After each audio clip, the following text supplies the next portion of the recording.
cold spray. Ready? Mm-hmm.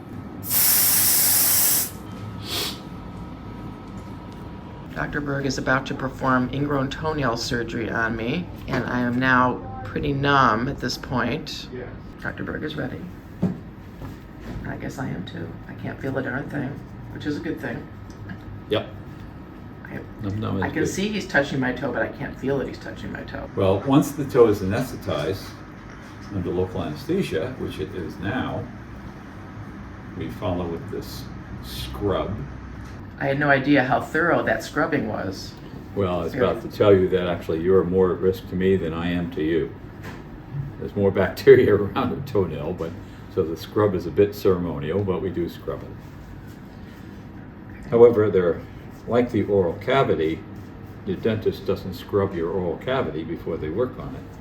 So there seems to be a certain amount of normal flora/bacteria that are tolerable that don't lead to infection. Certainly we scrub the toe because that's what we do before the procedure, but it doesn't need to be long. So what happens here is once the nail border is numb, relax your foot for me if you can.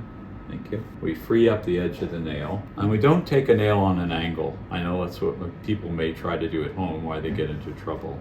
The best thing is to go straight back. The nail starts just 3 or 4 millimeters behind the cuticles.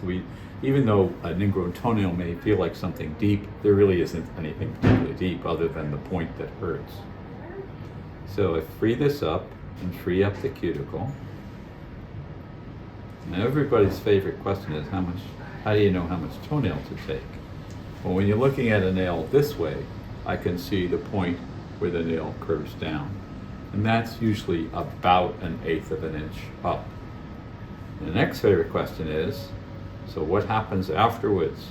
There'll be a big gap there. And for women and others, that may be of concern. Luckily, the skin will fold over up to the edge of where we take the nail out. But cosmetically, within a couple of weeks, it almost doesn't look like I did anything. And my funny phrase about that is that afterwards, you could tell because you won't see the nail going down deep. But for anyone else, it's more like only you and your podiatrist will know. Somewhat like my favorite phrase from your salon. So cosmetically, you just can't tell that we did much. And once we freed it up, this little instrument you see is not sharp, sharp, sharp. It's blunt on the bottom, sharp on the top. So I've already lifted the nail up, so I don't have to do anything. You can almost see the instrument, and we stay on the nail from the bottom. We're not cut into anything else except nail. And we clip straight back. We don't quite finish the procedure because this big clipper would cause it to split off somewhere underneath. It's a very, very teeny tiny blade. And I stay within the nail. You can see the top edge of the blade right there. You stay up within the nail. And then as I said, I'm only going this far back and we cut through all the nail. Take that piece of nail out. Now it's just some skin on the side. And that came out nice and cleanly. And this corner over here was probably what was poking into you. There's a straight cut all the way back. And you don't need this thick skin. And some people are more prone to ingrown toenails than others, right? Well, yes, but here's the truth. Almost probably 95% of the time, the nail that is involved is the big toenail. When you think about the way we walk, we push off the big toe. So the trauma, people say, well, what causes it?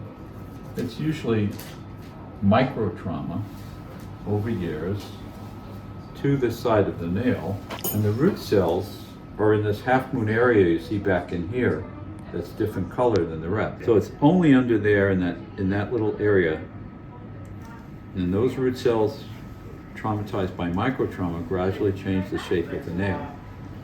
So now I've taken the piece of nail out, I've checked that it's clear and clean. But to prevent the nail from coming back, if we were just to leave it like this, 1 millimeter a month, and actually 10 to 12 months, the nail would grow back in and become ingrown again. So we dry it off back here, and now we apply a chemical to those root cells. We don't have to cut them. Is that the phenol? That is phenol. You'll see it turning gray, and that's the cautery. 3 little applications of that for 20-30 seconds each. I can see it's And turning we're gray. done. Yeah.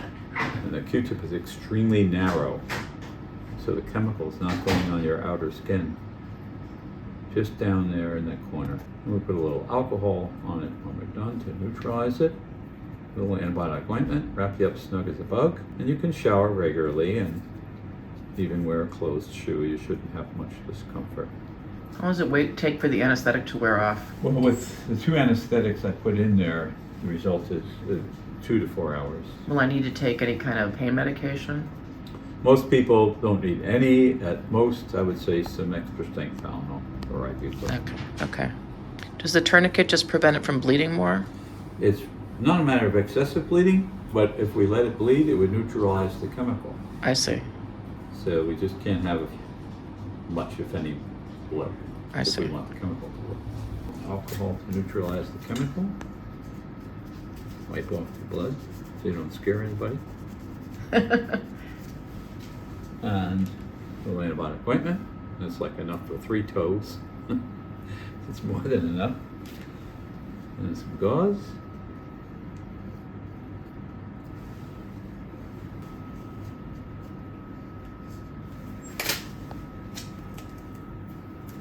Snug as a bug.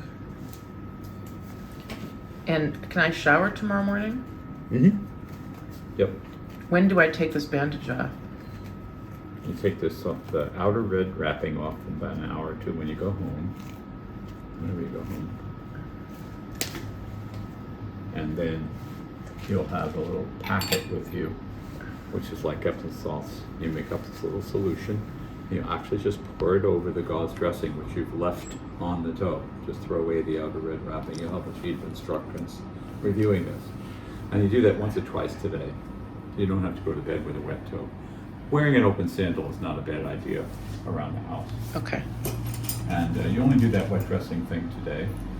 And then you don't change the dressing until tomorrow, at which point you change the dressing once a day. For how many days? Up to 2 weeks. I'm going to show you how to apply a tube gauze today. So I'm going to borrow Lynn's finger as if it were a toe. You're just going to take the tube gauze and you're going to lay a flat end over the top of the toe. And you'll lightly hold it in place while you use the other end and splay it back over to create a little sock over your toe. You'll put a piece of tape or a band-aid here at the bottom to hold this tube gauze on the toe. And that's all you have to do.